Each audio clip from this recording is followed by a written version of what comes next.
नमस्ते। Solid facts में आप सबका स्वागत। जैसा आप देख रहे हैं, हेमंत सर हमारे साथ मौजूद हैं। बहुत स्वागत है sir.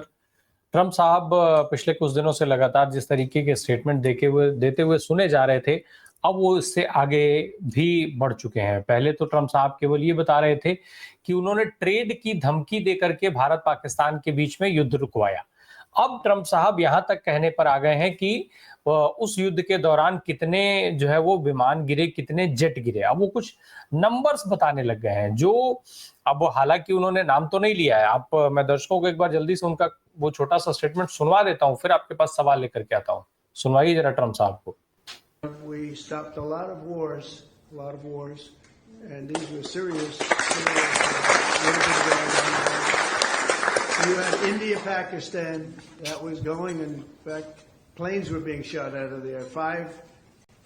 Four or five, but I think 5 jets were shot down actually. And Lindsay, that was getting worse and worse, wasn't it? That was looking like it was going to go. These are 2 serious nuclear countries, and they were hitting each other. You know, it seems like a new form of warfare. You saw it recently when you looked at what we did in Iran, where we knocked out their nuclear capability, totally knocked out that. It's going to be gone for a long time.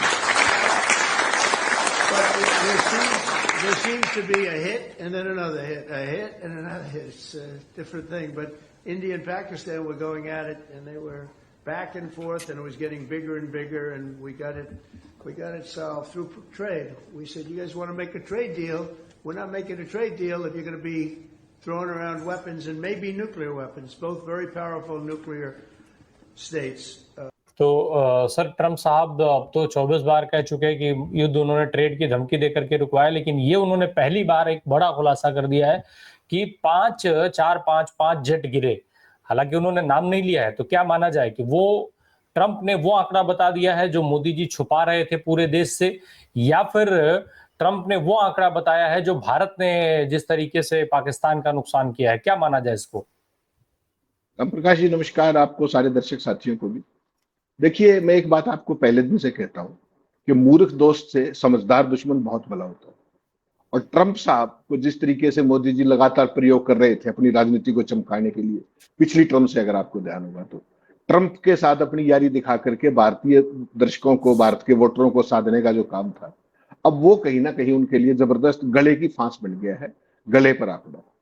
आज 70वें दिन Trump साहब ने 24वीं बार ये कहा है, और आज उन्होंने एक कदम और ज्यादा, मतलब जो लक्ष्मण रेखा थी ना, रेड लाइन जिसको आप बोलते हैं, उसको और ज्यादा फर्दर क्रॉस कर। अभी तक तो वो तमाम चीजें कह रहे थे, आज उन्होंने फाइटर जेट्स का जिक्र करके प्रधानमंत्री, रक्षा मंत्री, गृह मंत्री और देश के सुरक्षा सलाहकार, इन सब की बोलती बंद करने का काम किया है। और क्या कह करके एनएसए ने, अभी आपको ध्यान होगा 4 दिन पहले चेन्नई में क्या कहा था आईआईटी के स्टूडेंट्स को, कि भारत में तो खिड़की का शीशा भी नहीं टूटा।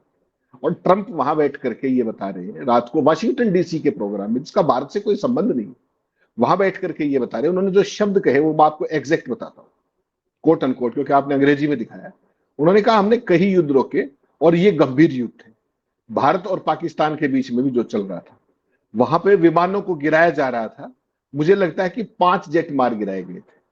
ये 2 गंभीर परमाणु संपन्न देश हैं और वो एक दूसरे पर हमला कर रहे थे। आप जानते हैं यह युद्ध का एक नया रूप लगता है। आपने हाल ही में ईरान में जो किया उसे देखा, जहां हमने उसकी परमाणु क्षमता को पूरी तरह से खत्म कर दिया। लेकिन भारत और पाकिस्तान इस पर लड़ रहे थे और वे आगे पीछे हो रहे थे, और ये बढ़ता ही जा रहा था। कोट समझिएगा, एक एक कोट का इंपॉर्टेंट है।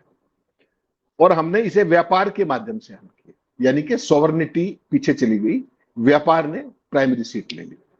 हमने कहा आप लोग एक व्यापार समझौता करना चाहते हैं, हम व्यापार समझौता नहीं कर रहे हैं अगर आप हथियार और शायद परमाणु हथियार, दोनों बहुत शक्तिशाली परमाणु राष्ट्रों के साथ एक दूसरे पर फेंक रहे हैं।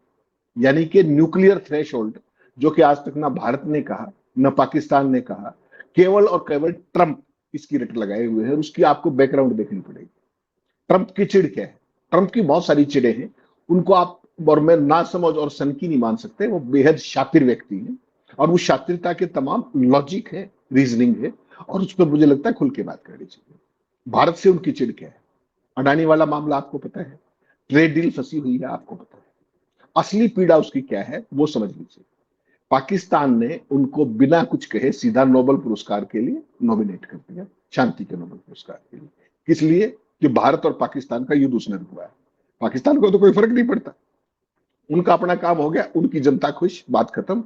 इमरान खान की धमकी पीछे चली गई, भारत के साथ ये सब हो गया, वो खुश। उनको ट्रंप को नोबेल पुरस्कार मिले या कोई उससे भी आगे कुछ मिले, कोई फर्क नहीं। अभी तक ट्रंप को किन 2 लोगों ने नोबेल के लिए नॉमिनेट किया है, ये आपको देखना बड़ा जरूरी है। Number 1 Pakistan, number 2 Netanyahu. क्यों? क्योंकि दोनों की जो लोकल पॉलिटिक्स थी, दोनों जो फंसे पड़े थे और घिरे पड़े थे, उनको कहीं ना कहीं ट्रंप ने बाहर निकाला। और ट्रंप की यही इच्छा थी कि भारत भी उसके इस प्रयास का, उसके इस बड़बोलेपन दावों का भारत समर्थन करेगा और भारत भी नॉमिनेट करेगा उनका नाम नोबेल के लिए। लेकिन नॉमिनेशन तो छोड़िए, भारत उनको क्रेडिट देने के लिए भी तैयार नहीं। तो ऐसे में उस व्यक्ति का चिढ़ना स्वाभाविक है। और उस चिढ़ का उसको आप कहां से मल्टीप्लाई कहां से होती है? एक तो आपने उसको क्रेडिट नहीं दिया, नंबर 1 बात। नंबर 2, उसके पास आपकी तमाम कमजोर नसें दबी हुई है। वो कमजोर नस आपकी अडानी है, उसके खिलाफ जो केस वहां पर है, आपकी ट्रेड डील फंसी हुई है। और सबसे जो मजबूत पक्ष जिसको ट्रंप समझ रहे हैं, वो ये है कि बेसिकली उनको ये पता है कि मोदी पिछले कई सालों से जो देश में दुनिया में डंका दिखा रहे हैं अपना, वो डंका अमेरिका के दम पर दिखा रहे हैं। ट्रंप से यारी दिखाकर दुनिया में उन्होंने तमाम डंका दिखाने वाले मोदी, अब उनकी लंका ट्रंप ही लगा रहे। और आज से नहीं, 10 मई से लेकर के अब तक देखिए, कोई दिन बीता होगा, 70 दिन में अमेरिका का राष्ट्रपति राम प्रकाश जी इतना खाली है कि वो 24 बार भारत पाकिस्तान का जिक्र कर रहा है। और आज उसने वो भी सीमा क्रॉस करते हुए 5 जेट का भी जिक्र कर दिया। अगर ट्रंप ईमानदार होते तो ये भी बताते कि पाकिस्तान के कितने एयरबेस हमने अटैक किए आखिरी दिन 10 मई को सुबह, जब पाकिस्तान को होश नहीं सूझ रहा था, अब यहां ब्रह्मोस लगी और अब वहां लगी, उनको समझ में ही कुछ नहीं आ रहा था। तो बेसिकली वो बिना कारण के ये सब कुछ नहीं कर रहे हैं, वो शातिर व्यक्ति हैं। और तमाम चीजों को लेकर के ना केवल वो भारत को ब्लैकमेल कर रहे हैं, बल्कि वो आर्म ट्विस्टिंग कर रहे हैं। लेकिन मेरी चिंता ये नहीं है, मोदी एक व्यक्ति नहीं है, मोदी इस देश के प्रधानमंत्री हैं, ये मत भूलिएगा। और भारत देश की संप्रभुता, भारत देश का आत्मसम्मान, भारत की दुनिया में स्टैंडिंग किसी व्यक्ति से कहीं बहुत ज्यादा है। तो वो बेसिकली जो कर रहे हैं, अब आप देखिए, परसों से अगले 48 घंटे के अंदर पार्लियामेंट का सेशन शुरू होने वाला है।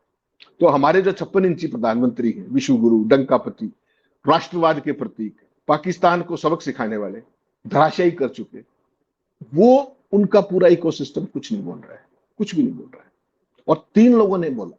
नंबर 1 सीडीएस चीफ ने सिंगापुर में स्वीकार किया, आपने देखा क्या कहा कि जहाज गिरे ये महत्वपूर्ण नहीं है, हमने इंप्रूव किया, 2 दिन बाद उड़े और उनको तहस नहस किया उनके एयरबेसेस को। बिल्कुल ठीक कहा सीडीएस ने। लेकिन जहाज गिरे, भारत सरकार क्यों नहीं मान रही? छोड़ दीजिए उसको।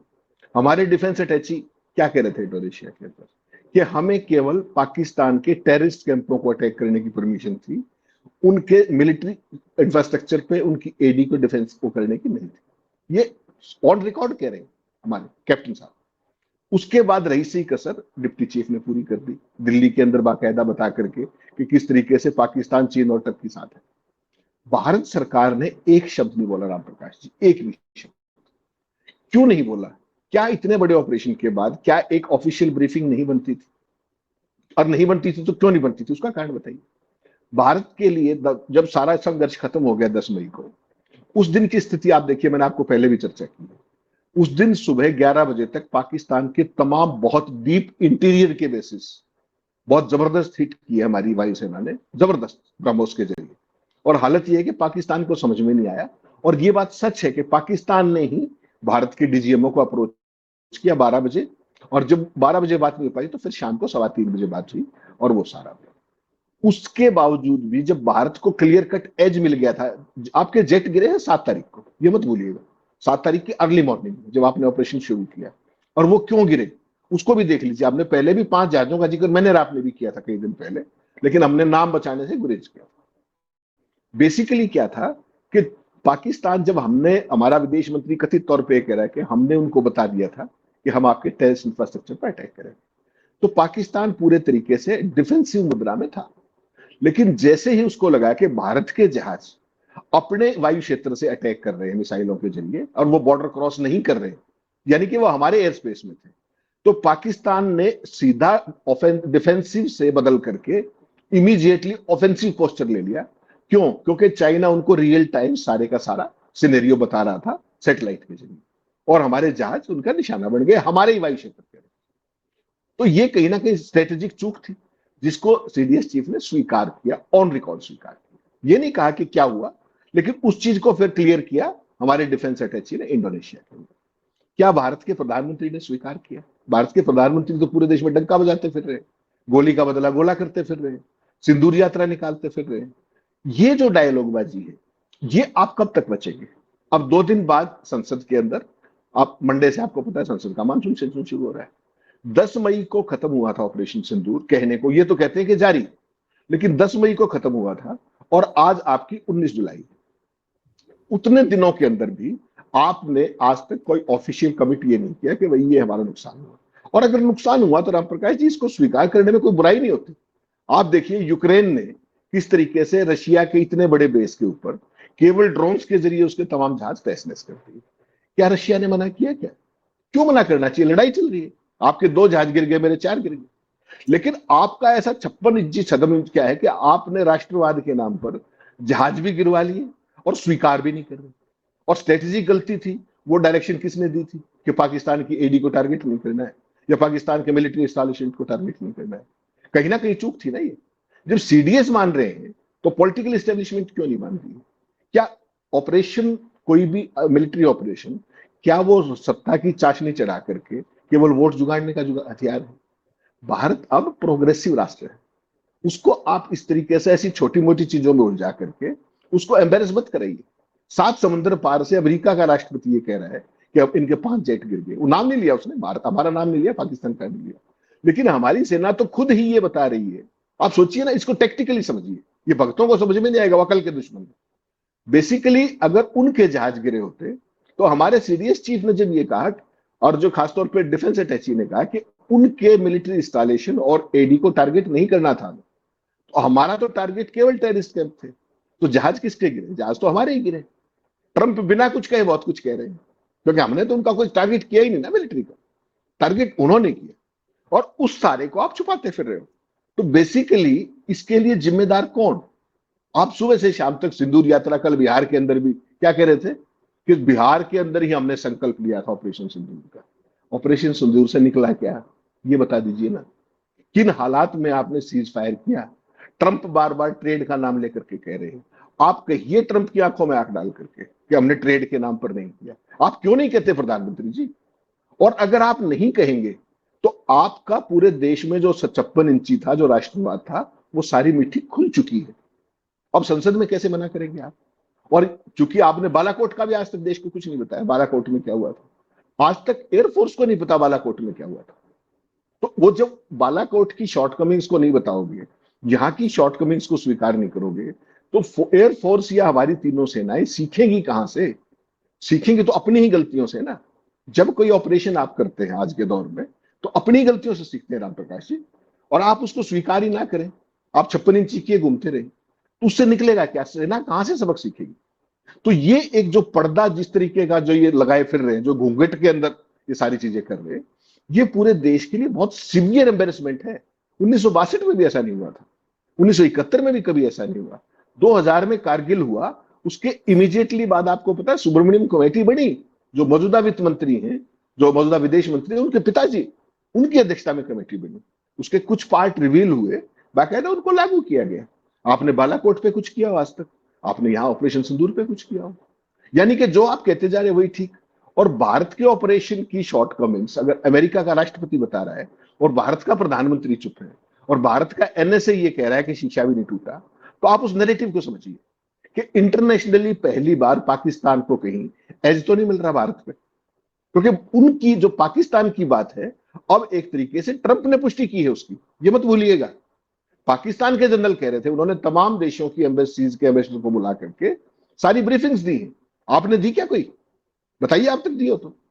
और जो बात पाकिस्तान कह रहा था, उन्होंने ज्यादा दावा किया, उन्होंने 5 बता दिए ट्रंप ने। इसका जवाब नहीं देना बनता क्या? और अब तक भी भारत सरकार चुप है। तो कहीं ना कहीं आप अपनी कमजोरियों के चलते, जिनको आप अपनी ताकत बताते हैं, एक्चुअल में वो आपकी कमजोरी है। उसी आपकी कमजोरी का फायदा चीन ने उठाया। उसको पता था कि ये गैलवान को स्वीकार नहीं करेंगे, उसको पता था कि ये तमाम चीजों को स्वीकार नहीं करेंगे, इसलिए वो यहां करके बैठ गए। इसके लिए तमाम फ्रिक्शन पॉइंट्स आज भी इसके लिए तमाम गश्त पॉइंट्स पे आप आज भी नहीं जा पा रहे, क्योंकि शी जिनपिंग को ये पता है कि ये आदमी स्वीकार नहीं करेगा, इसलिए जो मर्जी आए करते जाओ। 50 काउंटीज उन्होंने बचा दी। तो उस सब के बावजूद भी जो सच्चाई ना बताना, गलवान के ऊपर आज तक संसद में चर्चा हुई होगी, ये सारी चीजें एक छद्म राष्ट्रवाद की तरफ दिखाती हैं। और ट्रंप जान पूछ करके इस थ्रेशोल्ड को लगातार बढ़ाते जा रहे हैं भारत को एम्बेरस करने के लिए। और केवल यहीं तक नहीं, आप ऑपरेशन सिंदूर तक सीमित मत कीजिए। कभी वो ट्रेड डील की घोषणा कर देते हैं वहां पे, कभी जीरो टैरिफ की घोषणा कर देते हैं, कभी सारे क्षेत्रों को खोलने की बात कर देते हैं। और आप क्या कहते हैं? आप चुप। आपका वाणिज्य मंत्री कुछ नहीं बोलता, आपका प्रधानमंत्री कुछ नहीं बोलता। तो ये सारी कमजोरी, भारत इतना कमजोर कभी नहीं था। जिस ताकत को आप दिखा रहे हैं, एक्चुअल में वो आपकी कमजोरी है, वो आपकी कहीं ना कहीं डीप रूटेड जो फॉल्ट लाइन्स है उनको एक्सपोज कर रही है। सर, क्रेडिट देने को भले ही भारत तैयार नहीं हुआ, लेकिन कभी विरोध करने को भी तो तैयार नहीं हुआ। एक बार भी विरोध नहीं आया, मोदी जी ने एक बार भी लाल आंख नहीं दिखाई। खैर, गलवान पर चर्चा नहीं हुई। आपने अभी संसद सत्र का जिक्र किया, गलवान पर चर्चा नहीं हुई तो पहलगाम पर क्यों होगी? और मोदी जी क्या ऐसी चर्चा होने देंगे? क्या लोकसभा और राज्यसभा के जो सभापति हैं, जो अध्यक्ष हैं, वो इसको होने देंगे? क्या मोदी जी संसद के अंदर मौजूद रहेंगे जब देश में इतने सारे बड़े बड़े सवाल हैं? एक तरफ पहलगाम है, ऑपरेशन सिंदूर है, सीज फायर है, ट्रंप है, और दूसरी तरफ बिहार जैसे चुनावी राज्य में एसआईआर का इतना बड़ा फर्जीवाड़ा। ऐसे में क्या मोदी जी सदन के अंदर संसद सत्र में मौजूद रहेंगे क्या? राम प्रकाश जी, सोमवार को सुबह 11 बजे सेशन शुरू होगा। उसके लिए सारा सिलेबस तैयार करके दे दिया गया है। सिलेबस क्या है? आप उठाओगे पहलगाम, आप उठाओगे सुरक्षा चूक, आप उठाओगे खुफिया चूक, आप उठाओगे ऑपरेशन सिंदूर, आप उठाओगे सीज फायर, आप उठाओगे एसआईआर। यही उठाएगा विपक्ष। उसके जवाब के लिए मोदी जी ने सिलेबस तैयार कर दिया। एजेएल जो ये अपने जो है एसोसिएटेड जर्नल्स में सोनिया गांधी और राहुल गांधी, नंबर 1। जो अपने क्या नाम है शिकोपुर की जमीन, उसमें रॉबर्ट वाड्रा के खिलाफ प्रोसिक्यूशन कंप्लेंट फाइल करना, जो अपने क्या नाम है भूपेश बघेल के बेटे की कल गिरफ्तारी, ये 3 चीजें इनको सामने ला करके बेसिकली राष्ट्रवाद बनाम भ्रष्टाचार का जो फर्जी जो ये करते आए नैरेटिव और चेयर का पूरा सहयोग। एक बात आपने बहुत ही महत्वपूर्ण सवाल कह दिया कि क्या मोदी जी क्यों आएंगे संसद? मोदी जी संसद के प्रति कब जवाब दें? 21 से सेशन शुरू हो रहा है, मोदी जी 23 से 26 तक यूके जा रहे हैं। मोदी जी को अमेरिका के साथ फ्री ट्रेड एग्रीमेंट साइन करने का मौका अभी मिला है, तो 23 से 25 तक वो वहां रहेंगे। उसके बाद मालदीव निकल जाएंगे। आप शोर करते रहिएगा, आप यहां शोर करेंगे, चेयर उसको एडजर्न कर देंगे। सिंपल स्टैंडर्ड ऑपरेटिंग प्रोसीजर है, इस पर कोई कंफ्यूजन मत कीजिएगा आपको। तो मोदी जी के पास अल्टरनेट नैरेटिव, आप सोचिए ना, रॉबर्ट वाड्रा के खिलाफ 11 साल से ये सब कर रहे हो आप, कोर्ट से लेकर के हाई कोर्ट से लेकर सारी चीजें हो चुकी है। अब एंड टाइम पे प्रोसिक्यूशन कंप्लेंट फाइल की है कोर्ट में, अभी कोर्ट को उसकी कॉग्निजेंस लेनी है। ऐसे ही एजेएल को लेकर के जो एसोसिएटेड जर्नल को लेकर सोनिया और राहुल के खिलाफ जो प्रोसिक्यूशन कंप्लेंट फाइल हुई है, उस पर प्रोसिक्यूशन पे उस पर फाइनल होना है चार्ज फ्रेमिंग पे, उसके बावजूद उसको कर लिया ना। और कल जो है अपना आपने देख ही लिया छत्तीसगढ़ के मुख्यमंत्री का बेटा। तो ये एक फर्जी नैरेटिव के बराबर में पैरेलल। आज अभी तो 2 दिन और बचे हुए, अभी तो क्या पता एसआईआर वगैरह को काउंटर करने के लिए भी कुछ कबूतर टोपा अपना हैट उतारता है ना जादूगर, उसमें से एक कबूतर निकलेगा। हो सकता है अभी 2 दिन में कोई और कबूतर निकला है। भारत का नाम बदल के हिंदुस्तान, हिंदुस्तान का इंडिया का भारत, ऐसे बहुत चुटकुले हैं इनके पास। उनमें से कोई भी चुटकुला उड़ाएंगे, पोमेरियन मीडिया उसका ढोल पीटेगा और उसको देश के मुख्य नैरेटिव में ले आएगा।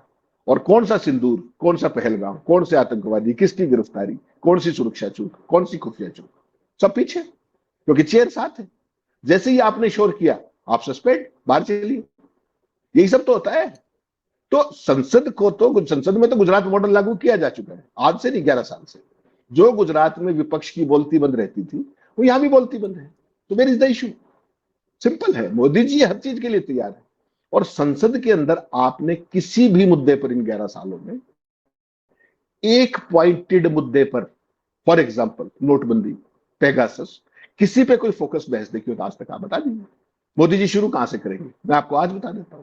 पहली बात तो वो जवाब नहीं देंगे, और जो बीजेपी वाले जो जवाब शुरू करेंगे वो करेंगे 1947 में पीओके से, 1962 से। और एक भाई ने तो ये कह दिया कि इंदिरा गांधी ने बांग्लादेश ही गलत बनाया था, जो मोदी जी के सबसे प्रिय है। तो आप सोच लीजिए इनका नैरेटिव क्या है।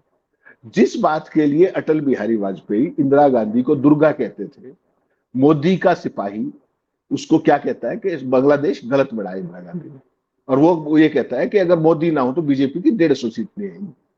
तो आप सोच लीजिए, निशिकांत दुबे नाम है उस जीव का। तो आज की तारीख में उस तरह के लोग प्रिवेलेंट हैं, ना कि मेरिट वाले लोग, ना कि तथ्यों वाले लोग, और ऐसे तमाम लोगों को बाकायदा ग्रूम किया गया है। तो मोदी जी नहीं होंगे तो क्या हो गया, चेयर साथ है और बाकी इस तरह के लूज कैनन है। तो मुद्दे की जरूरत कहां है आपको? देखिएगा आप किस तरीके के वो पार्लियामेंट के वो सारी चीजें करेंगे, भ्रष्टाचार को लाएंगे, राष्ट्रवाद पीछे रह जाएगा। आपने गोली का बदला गोले से कर दिया है, ऑपरेशन सिंदूर जारी रहेगा, हर आतंकी घटना को क्या कहेंगे, एक्ट ऑफ वार। ये थ्रेशोल्ड लेके आए हैं मोदी जी। पिछले वार का क्या हुआ उसका जवाब नहीं है उनके पास, माफ कीजिएगा। ये है राष्ट्रवाद की नई परिभाषा, देखते जाइए अभी।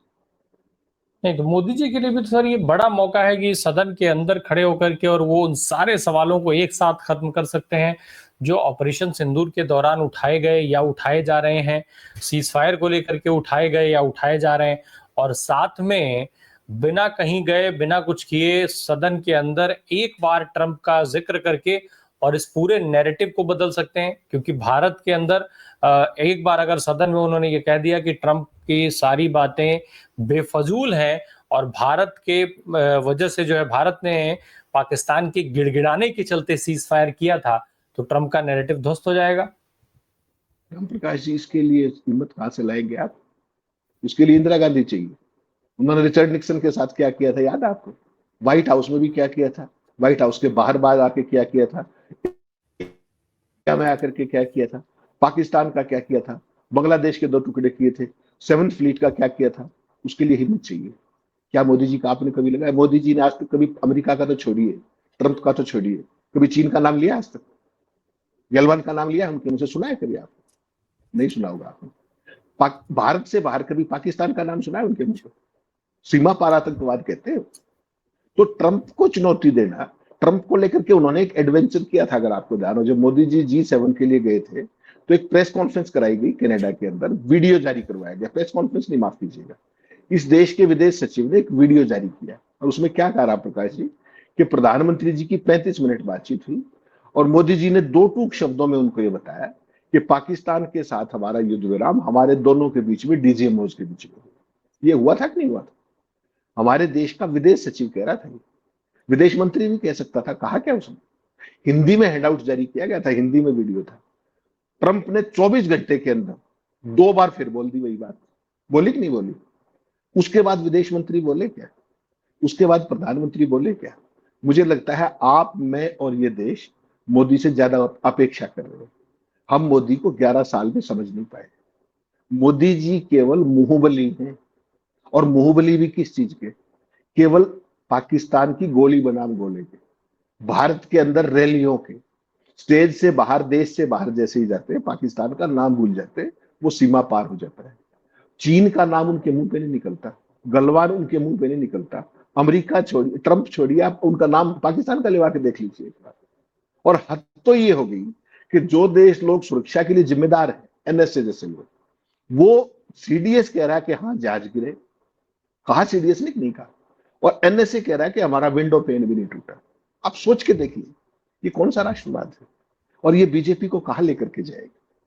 कभी तो सारी सच्चाई जब ट्रंप ने बोल दी, ट्रंप ने हवा में थोड़ी बोला। आज तक भारत सरकार ने तो नहीं कहा कि हमने उनके जहाज गिरा दिए, पाकिस्तान ही कह रहा है ना। उधर से ट्रंप कह रहा है कि 5 जेट गिरे। तो किसके जेट गिरे? वो चाइना के तो गिरे नहीं, चाइना तो लड़ नहीं रहा था। सबसे बड़ी चिंता की बात राम प्रकाश जी क्या है? ये जो रणनीतिक चूक हुई कि भारतीय एयरक्राफ्ट भारत की वायु सीमा में गिरे, इसकी गंभीरता को कोई नहीं समझ रहा है। और दूसरी सबसे बड़ी बात, मैंने आपको एक दिन पहले भी कही थी, ये जिस दिन 10 तारीख को सीज फायर हुआ, उस दिन जो 11 बजे तक जो भारत की वायुसेना ने तहस नहस किया पाकिस्तान के एयरबेसेस को, मैंने आपको उस दिन भी कहा था कि एयरफोर्स ने उस दिन शाम को भी बहुत जबरदस्त ऑपरेशन प्लान कर रखा था। पाकिस्तान की एडी ध्वस्त कर दी गई थी और तमाम एयरबेसेस को टारगेट किया जा रहा था।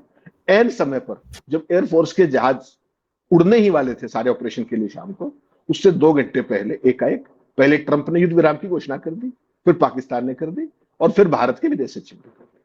वो भी एक ऐसी चीज है कि एकाएक किन परिस्थितियों के अंदर मोदी जी ने ऐसा एब्रप्टली क्यों किया सीज फायर, इसका जवाब भी देश को चाहिए। किसी भी रूप में चाहिए।